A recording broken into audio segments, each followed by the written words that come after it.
جب زندگی بہت شور مچانے لگتی ہے، جب ہر طرف کاموں کی فہرستیں، ذمہ داریاں، خواب اور ناکامیاں ایک ساتھ چیخ رہی ہوں، تب انسان سب سے اہم سوال بھول جاتا ہے۔ آخر وہ ایک چیز کون سی ہے جس پر توجہ دینے سے باقی سب آسان غیر ضروری ہو جائے؟ ڈوین تھنگ اسی سوال سے آغاز کرتی ہے، مگر سیدھا جواب نہیں دیتی بلکہ قاری کو آئینہ دکھاتی ہے۔ یہ کتاب ہمیں اس حقیقت سے روبرو کرواتی ہے کہ ہماری زیادہ تر تھکن، الجھن اور ناکامی محنت کی کمی کی وجہ سے نہیں، بلکہ توجہ کی کمی کی وجہ سے ہے۔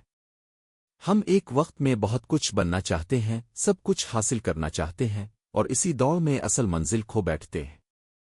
مصنف آہستہ آہستہ یہ احساس جگاتا ہے کہ کامیابی بکھری ہوئی کوششوں کا نتیجہ نہیں، بلکہ ایک سمت میں مرکوز طاقت کا نام ہے۔ وہ ہمیں ایک ایسی دنیا دکھاتا ہے جہاں یہ مصروف ہونا کامیاب ہونے کی علامت نہیں، بلکہ اکثر ناکامی کا پردہ ہوتا ہے۔ کہانی اس نقطے پر پہنچتی ہے کہ اگر آپ واقعی غیر معمولی نتائج چاہتے ہیں تو آپ کو عام لوگوں کی طرح نہیں سوچنا ہوگا، کیونکہ غیر معمولی کامیابی ہمیشہ غیر معمولی فوکس مانگتی ہے۔ یہاں کتاب ایک خاموش مگر گہرا سوال پھینکتی ہے، اگر آپ سب کچھ نہیں کر سکتے تو پھر کیوں نہ صرف وہی کیا جائے جو واقعی فرق ڈالے؟ یہی وہ لمحہ ہے جہاں سوچ بدلنے لگتی ہے۔ مصنف ہمیں بتاتا ہے کہ کامیاب لوگ وقت کو نہیں سنبھالتے بلکہ اپنی ترجیحات کو سنبھالتے ہیں۔ وہ دن میں چند گھنٹے نہیں بلکہ ایک مقصد چنتے ہیں، اور پھر اپنے دن، اپنے ہفتے، بلکہ اپنی زندگی کو اسی ایک مقصد کے گرد ترتیب دیتے ہیں۔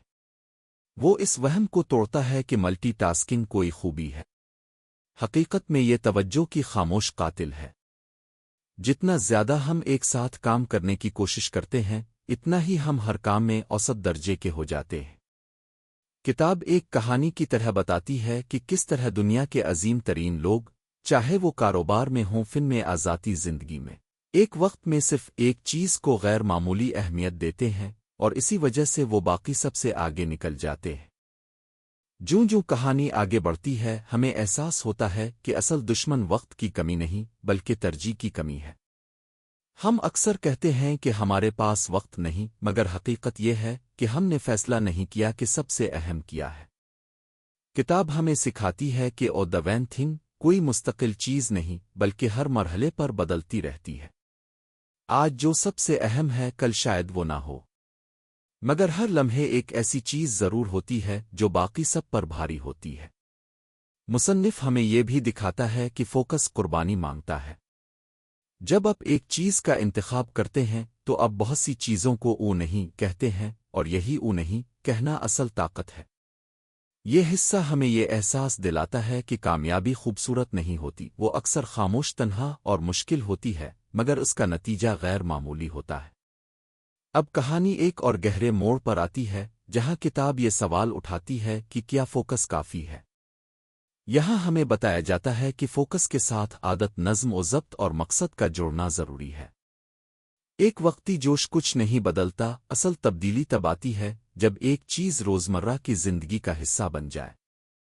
مصنف بتاتا ہے کہ کامیاب لوگ خود کو ہر دن موٹیویٹ نہیں کرتے، بلکہ وہ ایسے سسٹمز بناتے ہیں جہاں صحیح کام کرنا آسان اور غلط کام کرنا مشکل ہو جاتا ہے۔ وہ ہمیں دکھاتا ہے کہ وقت کا بہترین استعمال یہ نہیں کہ ہر لمحہ بھر دیا جائے، بلکہ یہ ہے کہ دن کا بہترین حصہ اپنی ایک چیز کو دیا جائے۔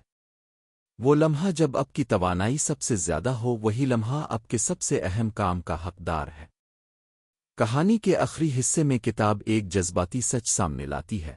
اصل کامیابی کا تعلق صرف دولت اور شہرت سے نہیں، بلکہ اطمینان سے ہے۔